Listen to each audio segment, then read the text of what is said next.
Yopougon Niangon au nord d'Abidjan. Au terrain Éden de la cité, enfants, jeunes et vieux ont investi les lieux.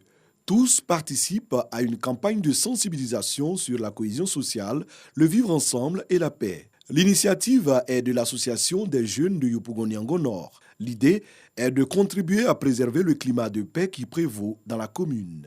Apparemment, dans notre quartier, il y avait cette crainte du voisin, cette méfiance du voisin.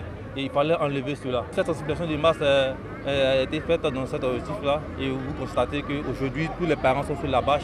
Les voisins, d'ailleurs, même les parents des autres quartiers sont venus.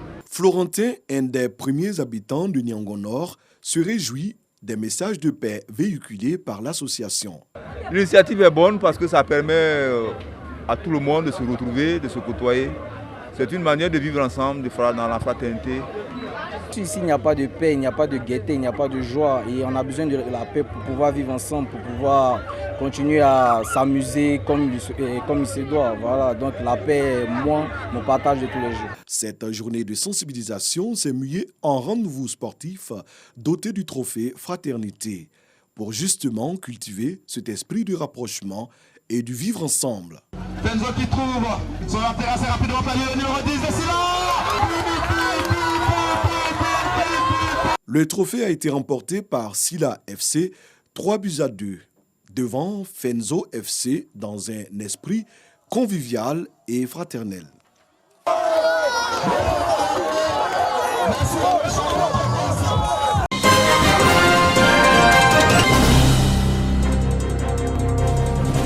Après le lancement, le vendredi 27 août dernier, au Centre d'action culturelle d'Abobo, la Biennale internationale de la danse de Côte d'Ivoire entame sa série de spectacles à l'Institut Goethe de Cocody. Nestor Gaillet, chorégraphe, enseignant et commissaire général, la Biennale s'illustre dans un soliloque dansé.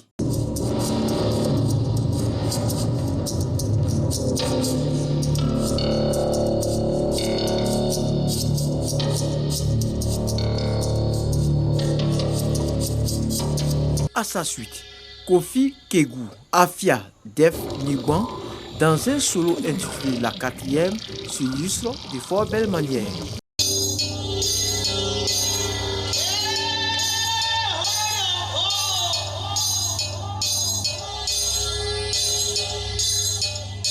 Sanga Ouattara boucle cette première journée avec Exponentiel.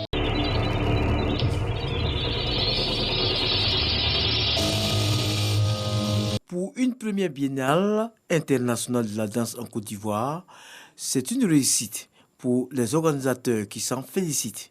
Il y a des spectacles de qualité, il y a eu la discussion hier avec l'ouverture du promoteur Yacouba Konaté qui était excellent, donc le docteur Patrick Akoni. Donc ce sentiment, c'est quand même un sentiment de joie, c'est-à-dire le public adhère, le public vient célébrer la danse et nous nous en réjouissons. C'est aussi l'occasion pour les acteurs du secteur de réfléchir sur la place de la danse dans le développement de la société ivoirienne à travers des conférences, des ateliers et des séances de coaching. L'idée me paraît excellente, d'autant plus que c'est la jonction entre un projet de festival qui existait depuis 3-4 ans, qu'on suivait, qui s'appelle Un pas vers l'avant, et puis des opérateurs culturels, des danseurs et des chorégraphes ivoiriens qui relèvent de la diaspora et qui vivent en Allemagne. Donc cette jonction entre l'extérieur et l'intérieur est en soi quelque chose à saluer et je pense que chacun de ceux qui en ont les moyens et qui en ont l'intérêt devait apporter leur contribution à la consolidation de ce projet qui permettra à Abidjan d'être également une ville qui compte dans le territoire de production de la danse dite contemporaine en Afrique. Placée sous le sceau de l'union et de la solidarité entre tous les danseurs de la Côte d'Ivoire et de la diaspora, cette première biennale intitulée Moï prendra fin le 12 septembre prochain.